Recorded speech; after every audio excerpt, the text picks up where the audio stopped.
Hello students, आज हम समझेंगे class 10th maths NCERT book का चैप्टर नंबर 8 जिसका नाम है ट्रिग्नोमेट्री। आज हम इस चैप्टर की एक्सरसाइज 8.4 के क्वेश्चन नंबर 3 को सॉल्व करेंगे। Question number 3 is evaluate. Question number 3 में टोटल 2 पार्ट्स हमें गिवन है। हमें इन दोनों पार्ट्स के जो सॉल्यूशन है उन्हें फाइंड करना है। तो चलिए वन बाय वन इनको सॉल्व करते हैं। क्वेश्चन में हमें गिवन है sine square 63 degree plus sine square 27 degree divide में cos square 17 degree plus cos square 73 degree. अगर आप यहाँ पर थीटा की वैल्यूज़ को ध्यान से देखेंगे तो यहाँ लिखा है 63 और यहाँ पर लिखा है 27। अगर 63 और 27 को हम प्लस करेंगे तो हमें मिलेगा 90 डिग्री। और इससे अगर हम सपोज़ 27 की वैल्यू निकालते हैं तो ये हो जाएगा 90 माइनस 63। इट मीन्स 27 को हम 90 माइनस 63 लिख सकते हैं। इसी तरह से डिनोमिनेटर में लिखा है 17 डिग्री और 73 डिग्री। अगर हम 17 डिग्री और 73 डिग्री इनको ऐड करते हैं तो भी हमें मिलता है 19। इन दोनों से अगर सपोज़ हम 73 डिग्री की वैल्यू निकालते हैं तो हमें मिल जाएगा 90 माइनस 17, क्योंकि ये 17 चला जाएगा राइट हैंड साइड में। इट मीन्स 27 जहाँ लिखा है इसके प्लेस पे हम लिख सकते हैं 90 माइनस 63 और 73 जहाँ लिखा है इसके प्लेस पर लिख सकते हैं 90 माइनस 17। तो सबसे पहले ये जो दो अरेंजमेंट हमने किए हैं इनको हम पुट कर देते हैं इस क्वेश्चन के अंदर। तो देखिए यहाँ 27 के प्लेस पे हम लिखेंगे 90 माइनस 63 और ये वाला 63 तो एज इट इज़ रहेगा क्योंकि हमने 27 को चेंज किया है। अगर आप चाहें तो 63 को भी चेंज कर सकते हैं। अब इसी तरह से यहाँ 73 लिखा है तो इसके प्लेस पर हम लिखेंगे 90 माइनस 17। तो यहाँ हो जाएगा कॉज स्क्वायर 90 माइनस 17। अब इस एक्स्ट्रा वर्क को हम इरेज कर देते हैं। अब देखिए दो फॉर्मूले हम ऑलरेडी प्रीवियस वीडियो में समझ चुके हैं। साइन 90 माइनस थीटा होता है कॉस थीटा के इक्वल और कॉस 90 माइनस थीटा होता है साइन थीटा के इक्वल। अब क्योंकि क्वेश्चन में यहाँ पर स्क्वायर भी लगा है तो अगर हम साइन स्क्वायर 90 माइनस थीटा करेंगे तो ये इक्वल हो जाएगा कॉस स्क्वायर थीटा के, और कॉस स्क्वायर 90 माइनस थीटा करेंगे तो यहाँ हो जाएगा साइन स्क्वायर थीटा। अब देखिए साइन स्क्वायर 90 माइनस 63 लिखा है। इट मीन्स ये जो 63 है यही है हमारा थीटा।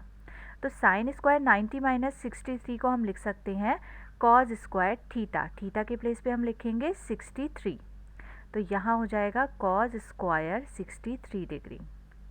इसी तरह से कॉस स्क्वायर 90 माइनस 17 के प्लेस पर हो जाएगा साइन स्क्वायर 17 डिग्री, क्योंकि देखिए थीटा के प्लेस पे यहाँ लिखा है 17 तो यहाँ भी हमने थीटा के प्लेस पे 17 लिखा है। अब देखिए sine square theta plus cos square theta is equal to होता है 1। ये भी एक आइडेंटिटी है जो हम ऑलरेडी डिस्कस कर चुके हैं प्रीवियस वीडियोज़ में। अब देखिए एक आइडेंटिटी होती है sine square theta plus cos square theta equal to 1। तो देखिए न्यूमरेटर में जो थीटा है वो दोनों जगह सेम है तो हम ये वाली आइडेंटिटी लगा सकते हैं। It means sign square 63 plus cos square 63 के प्लेस पर हम लिख सकते हैं 1। सेम डिनोमिनेटर में अगर हम देखें तो देखिए यहाँ भी थीटा क्या है, सेम है, तो यहाँ पर भी हो जाएगा 1। अब देखिए यहाँ पे कॉस स्क्वायर 17 पहले लिखा हुआ है और साइन स्क्वायर 17 बाद में लिखा हुआ है, तो इससे आइडेंटिटी लगाने पे कोई इफेक्ट नहीं आएगा, क्योंकि इसी आइडेंटिटी को तो हम ऐसे भी लिख सकते हैं cos square theta plus sine square theta is equal to 1। तो इससे कोई इफेक्ट नहीं पड़ता है।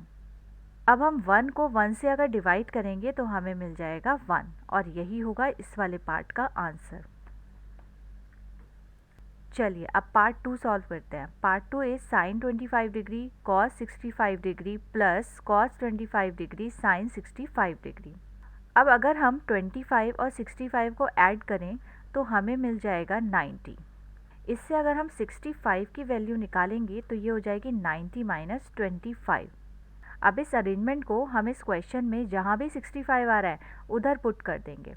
तो देखिए यहाँ 65 आ रहा है तो इसके प्लेस पे हम लिखेंगे 90 minus 25 plus cos 25 as it is और साइन 65 के प्लेस पर हम लिखेंगे 90 माइनस 25। अब फिर से हम trigonometric table for complementary angles वाला फॉर्मूला लगाएंगे जो होता है sine 90 minus theta equal to cos theta और कॉस 90 माइनस थीटा होता है साइन थीटा। तो देखिए कॉस 90 माइनस 25 के प्लेस पर हो जाएगा साइन 25। क्योंकि यहाँ पे थीटा है 25 plus cos 25 as it is रहेगा, और ये जो साइन 90 माइनस 25 है इसके प्लेस पर हम रखेंगे कॉस 25। अब देखिए ये वाला साइन 25 और ये वाला साइन 25 ये दोनों हैं मल्टीप्लाई में, तो इन दोनों को मल्टीप्लाई करके हम लिख सकते हैं साइन स्क्वायर 25 डिग्री। इसी तरह से कॉस 25 और कॉस 25 की मल्टीप्लाई करने पे मिलेगा कॉस स्क्वायर 25 डिग्री। अब हमें एक और आइडेंटिटी पता है, sine square theta plus cos square theta is equal होता है 1 के। तो देखिए थीटा यहाँ पर और यहाँ पर दोनों जगह सेम है, तो हम ये आइडेंटिटी यूज़ कर सकते हैं। तो यहाँ पर हम लिख सकते हैं डायरेक्टली 1, और यही हो जाएगा इस वाले पार्ट का आंसर। सो आई होप आपको ये क्वेश्चन अच्छे से समझ आ गया होगा। अब हम मिलते हैं नेक्स्ट क्लास में नेक्स्ट क्वेश्चन के साथ, तब तक के लिए गुड बाय।